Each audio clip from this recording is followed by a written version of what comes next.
What happens when ordinary people face absolute terror with nowhere to run? The 70s answered that question in ways that still make audiences check their locks. These survival thrillers didn't rely on supernatural monsters. They used something far more terrifying: reality. The Texas Chainsaw Massacre, 1974. 5 friends head to rural Texas and stumble into cinema's most notorious family dinner. Tobe Hooper shot this nightmare on a shoestring budget of under $100,000, using a documentary style that made audiences believe they were watching actual footage of horror. The famous dinner scene wasn't scripted chaos, it was real panic. The actors were genuinely terrified because the set was sweltering, the crew was exhausted, and Gunnar Hansen's Leatherface kept the chainsaw running between takes. The film was banned in multiple countries, with authorities in some places arresting theater owners for showing it. Sweden refused to give it a rating for decades. Ohio banned it completely, calling it too sadistic for public viewing. Even the cast didn't escape unscathed.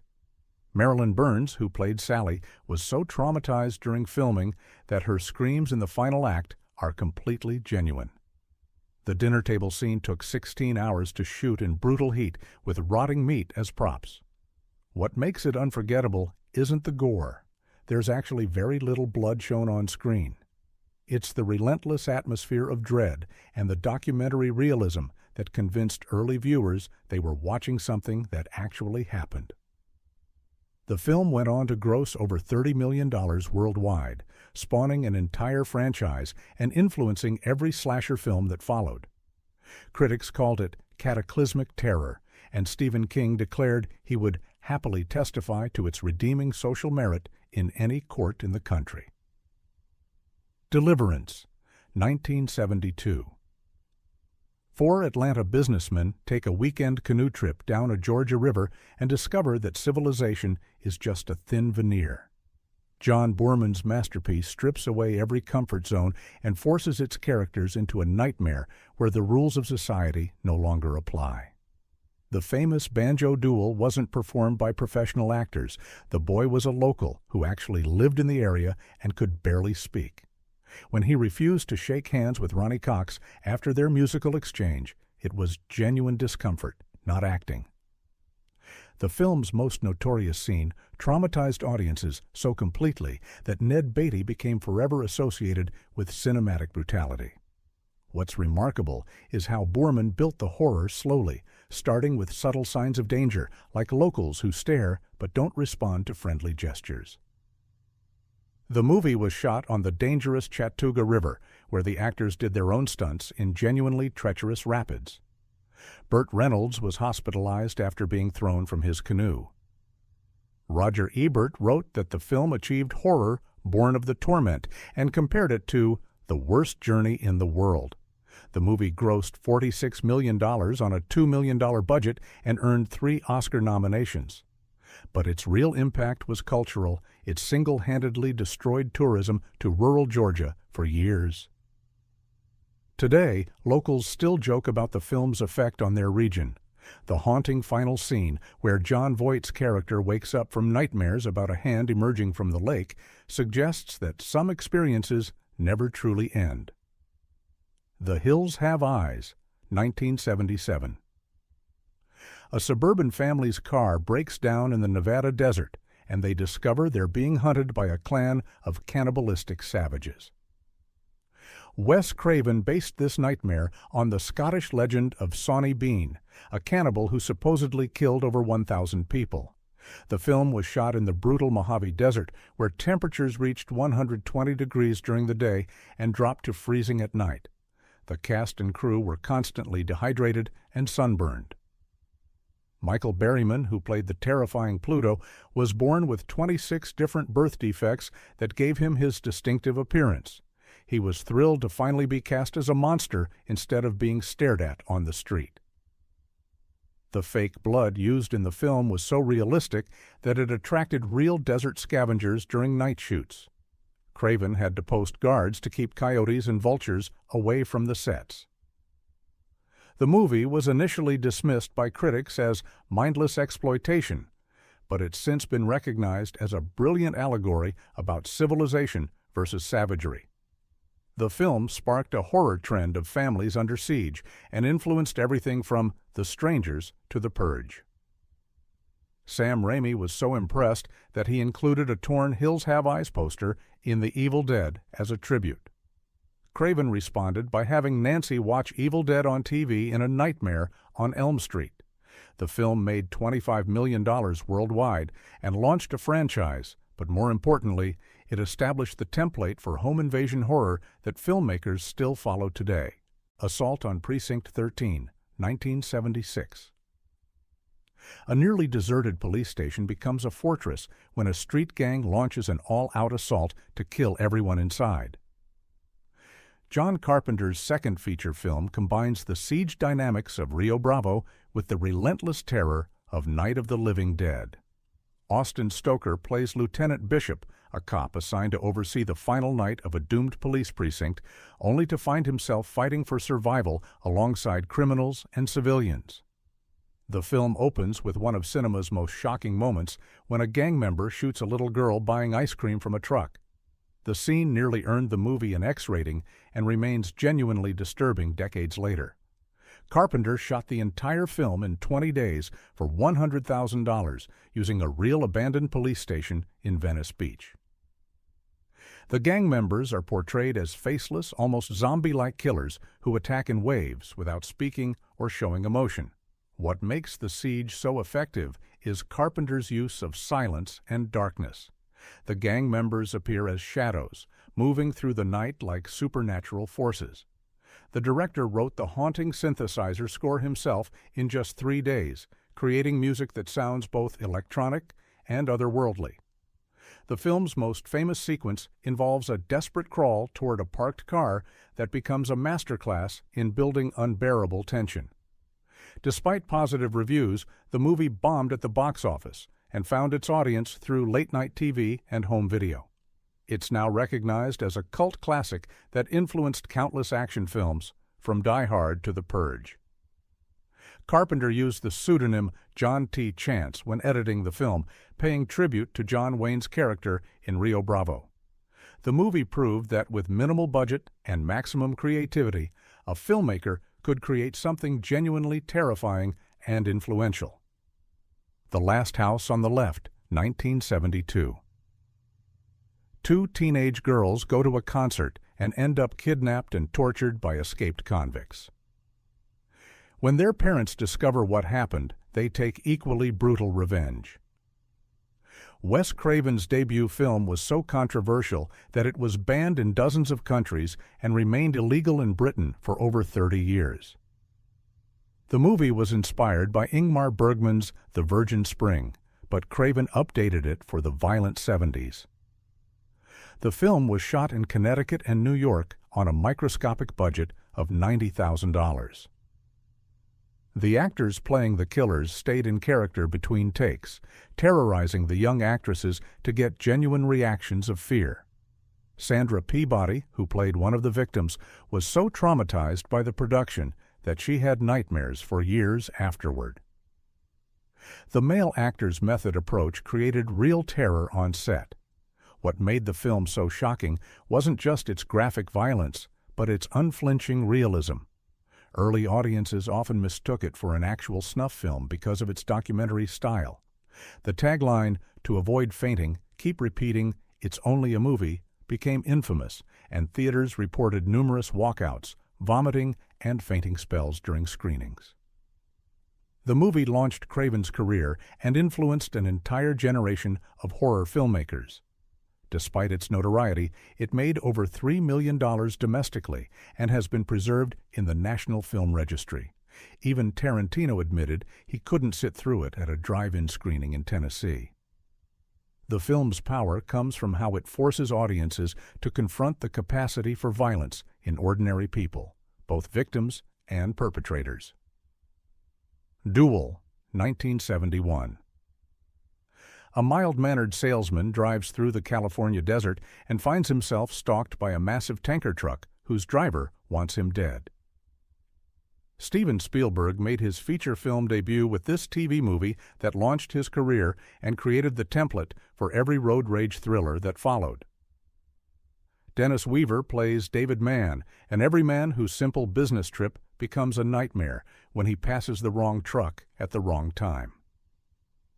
The film was inspired by a real incident when screenwriter Richard Matheson was tailgated by a trucker on November 22, 1963, the same day JFK was assassinated.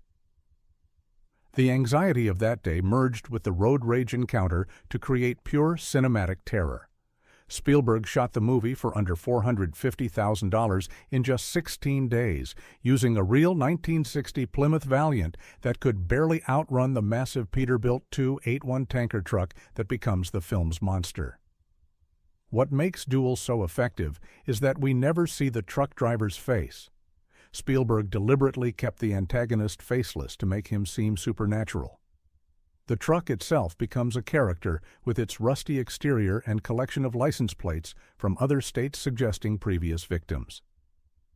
Legendary stunt driver Carrie Lofton performed all the truck driving, bringing genuine menace to every sequence. When Spielberg asked about his character's motivation, Lofton replied, "Kid, you hired the right man." The movie premiered on TV and became an instant sensation, with audiences calling it the most terrifying thing they'd ever seen on television. It later received a theatrical release in Europe, where it was hailed as a masterpiece. The film's influence can be seen in everything from Jaws to Mad Max, proving that simple concepts executed perfectly can create lasting terror. Today, it's recognized as one of the greatest TV movies ever made, and the perfect blueprint for survival horror. The Deer Hunter, 1978. Three friends from a Pennsylvania steel town go to fight in Vietnam and return home changed forever. The film's most famous scene has them forced to play Russian roulette by their captors, a sequence so intense that it reportedly caused heart attacks in theaters. Director Michael Cimino shot the Russian roulette scenes in one take to maintain the tension, and the actors' terror is completely genuine. The movie was controversial for its depiction of Vietnamese soldiers as sadistic torturers, with critics accusing it of racism and historical inaccuracy. Cimino claimed the Russian roulette scenes were metaphorical rather than literal, but audiences took them as fact. The film was banned in several Asian countries for its portrayal of Vietnamese people. What makes the film devastating is how it shows the war's effect on ordinary Americans. The hunting scenes that bookend the movie demonstrate how violence that once had meaning becomes meaningless brutality.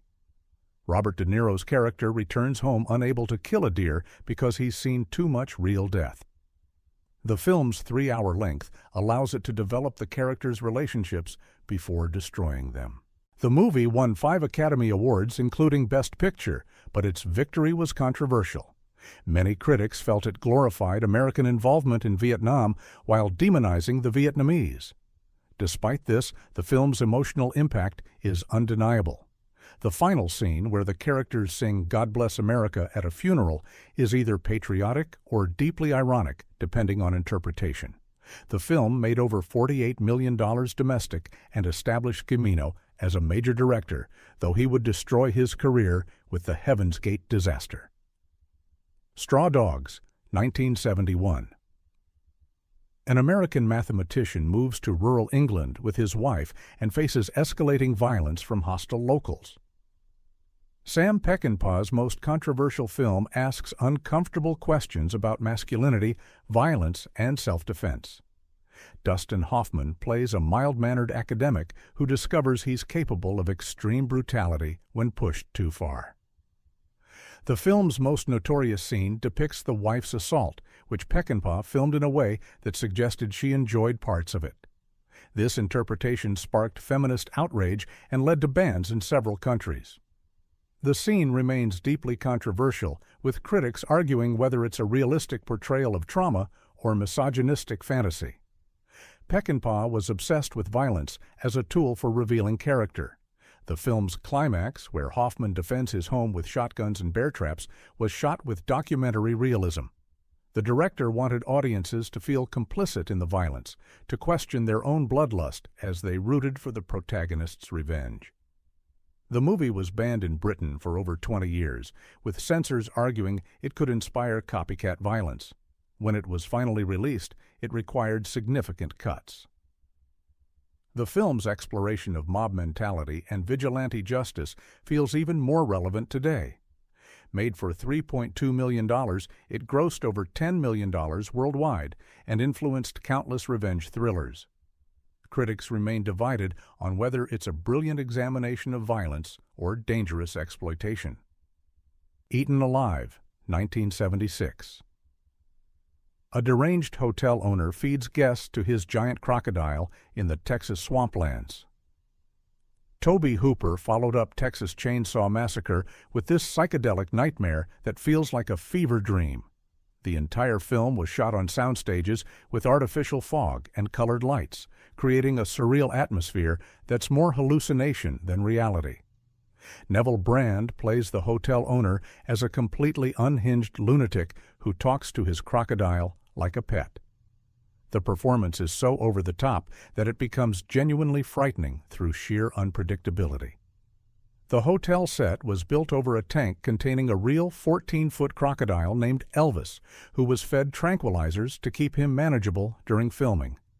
The movie features some of the most disturbing death scenes in 70s horror, with victims slowly consumed by the crocodile while still alive. Hooper used the confined setting to create claustrophobic terror, trapping characters in a hotel that becomes a death trap. The film's low budget forced creative solutions that actually enhanced the nightmare atmosphere. While not as successful as Texas Chainsaw Massacre, the film developed a cult following among horror fans who appreciated its hallucinogenic approach to terror. The movie influenced later swamp horror films and demonstrated Hooper's ability to create fear through atmosphere rather than gore. Today, it's recognized as an underrated gem that showcases a master filmmaker working at the edge of sanity. Race with the Devil, 1975. Two couples in an RV witness a human sacrifice during a satanic ritual and find themselves hunted across Texas by an entire cult network. Peter Fonda and Warren Oates play friends whose vacation turns into a nightmare when they realize the devil worshippers aren't just a small group. They're an organized conspiracy that includes law enforcement, mechanics, and seemingly half the population of rural Texas. The film tapped into 70s paranoia about satanic cults, which was a real fear following the Manson murders and reports of ritual abuse. Director Jack Starrett created genuine tension by filming in actual small Texas towns where the locals weren't told what the movie was about. The residents' natural suspicion of the Hollywood crew added authenticity to the scenes where townspeople seemed to be watching the protagonists. The movie features some of the best car chase sequences of the 70s, with the massive RV used as both sanctuary and weapon. The snake attack scene was filmed with real rattlesnakes, and the actor's terror is completely genuine. Warren Oates, who was known for his fearless stunts, reportedly refused to do certain scenes involving the snakes. The film's ending is particularly bleak, suggesting that escape is impossible when the entire system is corrupted. Made for under $2 million, the movie grossed over $6 million and became a drive-in classic. It perfectly captured the 70s fear that your neighbors might be part of something sinister. The Wicker Man, 1973. A devoutly Christian police sergeant investigates a missing child on a remote Scottish island and discovers the locals practice ancient pagan rituals. Christopher Lee considered it his finest performance, and he's absolutely right. The film builds dread through cultural clash rather than overt violence, showing how religious fanaticism can exist on both sides of belief. The movie was filmed on location in Scotland during winter, creating an authentically bleak atmosphere. The islanders' cheerful embrace of what the sergeant considers evil creates cognitive dissonance that's more disturbing than any gore. Director Robin Hardy cast real folk singers and used traditional songs to create an unsettling soundtrack that sounds beautiful but feels wrong. The film's ending is one of cinema's most shocking, with Edward Woodward's character realizing too late that he's been manipulated from the beginning. The Wicker Man itself was a real construction that towered over the landscape, creating genuine awe and terror. The film works because both the sergeant and the islanders are completely convinced of their righteousness. Despite positive reviews, the movie was barely released in America and found its audience through television and home video.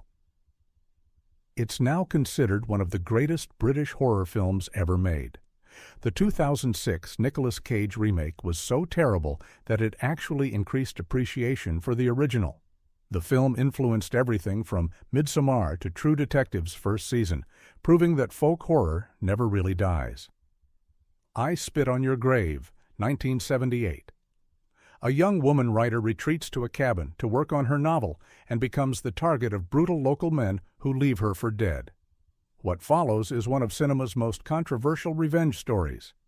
Director Mir Zarchi claimed he was inspired by helping a real assault victim and seeing how badly she was treated by police.